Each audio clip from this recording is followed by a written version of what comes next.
অগ্নিনাভ মন্দিৰৰ বিতৰ্ক সমাপ্ত নহ'ব নেকি? হয়, আমাৰ বহু ৰাইজৰ বহু প্ৰশ্ন। বিতৰ্কৰ যিমানে কৰিব সিমানেই মানুহৰ মনবোৰ বেয়া হয় আৰু বিতৰ্কৰ মাজলৈ সোমাই গৈ থাকে। নমস্কাৰ বন্ধু বান্ধৱীসকল, মই মৰমী। মোৰ ইউটিউব চেনেলটোলৈ আপোনালোক সকলোলৈকে স্বাগতম জনালোঁ। মই আজি অগ্নিনাভ মন্দিৰৰ বিষয়ে দুষাৰ ক'বলৈ আকৌ লৈছোঁ। কাৰণ অগ্নিনাভ মন্দিৰত সঁচাকৈ বেআইনী কাম চলে নেকি? সঁচাকৈ ভক্তসকলক 500 টকা নিদিলে সোমাবলৈ নিদিয়ে নেকি? সঁচাকৈ ভক্তসকলক ভিডিঅ' বা কেমেৰা কৰিবলৈ নিদিয়ে নেকি? এই বহু প্ৰশ্নলৈ মই আজি আপোনালোকক এই ভিডিঅ' এটা প্ৰস্তুত কৰিছোঁ। এইবিলাক আচলতে মই কোৱা কথা নহয়, নিউজত প্ৰায় দেখি আছোঁ যে অগ্নিনাভ অগ্নিনাভ অগ্নিনাভ, সকলোতে অকল অগ্নিনাভ। আনকি নালাগে এতিয়া বিধানসভা মজিয়াটো অগ্নিনাভৰ নাম ওলাবলৈ আৰু বেছি দিন নাই। কাৰণ অগ্নিনাভক লৈ যিহেতু বিতৰ্ক চৰ্চিত হৈছে, অগ্নিনাভক এতিয়া কেনেকৈ চৰকাৰীকৰণ কৰোঁ তাৰে চেষ্টা নিশ্চয় চৰকাৰেও চলাব।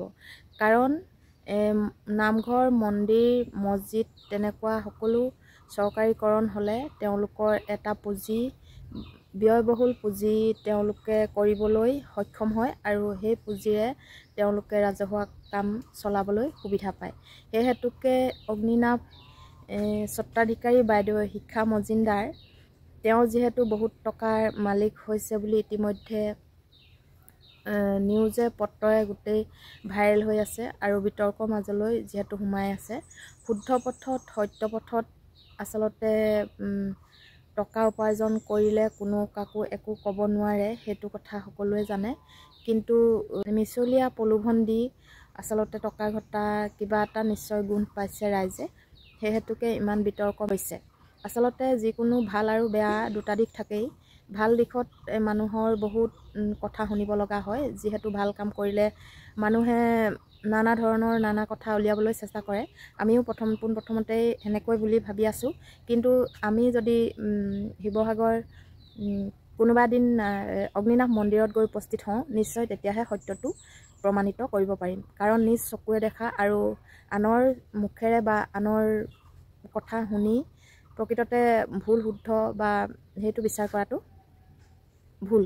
কাৰণ এতিয়া এটা ভিডিঅ' ভাইৰেল হৈছে যে শ্যামল ব্লগছ নামৰ যিটো ইউটিউব চেনেল, তেওঁ যিহেতু অগ্নিনাভ মন্দিৰৰ বিষয়ে বহু ভাল ভাল ভিডিঅ' প্ৰস্তুত কৰি আছিল। যিহেতু তেওঁ গৈ পিনি নিজেই এটা ভিডিঅ' প্ৰস্তুত কৰিবলৈ লোৱাত তাত কমিটিয়ে বাধা দিলে যে ইয়াত ভিডিঅ' কৰিবলৈ দিয়া নহয়। কাৰণ ইয়াত বাছি বাছি সাংবাদিকক ভিডিঅ' প্ৰস্তুত বাদ দিয়া হয়, সেয়েহে সকলোকে ভিডিঅ' কৰিবলৈ দিয়া নহয়। তাৰ কাৰণটো আচলতে জানিবলৈ পালে ভাল হ'লহেঁতেন।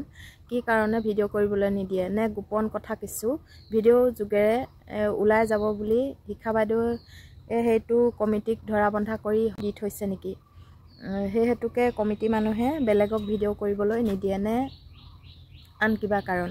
শিখা বাইদেৱে কৈ আছে যে ওচৰৰ দোকানবিলাক দিয়াৰ পৰা বহুত টকা উন্নতি হৈছে, মনৰ পৰা কৈছে নে আচলতে এনেই মানুহক শুনুৱাই কৈছে? তাৰ আঁৰৰ বহুত কাহিনী আচলতে ওলাব। আৰু যিমান কেইটা শিৱসাগৰত আচলতে ইউটিউবাৰ যথেষ্ট আছে, তেওঁলোকে গৈ ভালকৈ তেওঁৰ পৰা পৰামৰ্শ লওক বা গৈ এবাৰ চাওক, তেতিয়া নিশ্চয় সকলো কথা ওলাই পৰিব। ওলাই পৰিলে তেওঁ নিশ্চয় সঁচা নে মিছা সেইটো ওলাই পৰিলে সকলোৰে গম পাব আৰু তেওঁ ভুল বুজাবুজিবোৰ জনসাধাৰণে আচলতে অসমৰ ভক্তপ্ৰাণ ৰাইজে গম পাব প্ৰকৃততে তাত কি চলে। বৰ বিশেষ বহলাই ক'বলৈ নাযাওঁ মই, কাৰণ সকলোৰে মংগল হোৱাটো বিচাৰোঁ। শিখা বাইদেৱে যদি ভুল পথত গৈছে তেন্তে তেওঁ নিশ্চয় এদিন হ'লেও সেই শাস্তি ভোগ কৰিবলৈ পাব। কাৰণ স্বয়ং আমাৰ মহাদেৱক লৈ খেল খেলিবলৈ তেওঁ কোনো সামৰ্থ্য নাই বা কোনো উদ্দেশ্য নাই। যদি তেওঁ প্ৰকৃত ভক্ত, তেওঁ নিশ্চয় বুজি পাব কথাষাৰ। মই আৰু তাতকৈ বহলাই নক'লেও হ'ব। আজিলৈ তেন্তে ইমানতে ভিডিঅ'টো সামৰিলোঁ। ভাল লাগিলে লাইক, কমেণ্ট আৰু শ্বেয়াৰ কৰিব বুলি আশা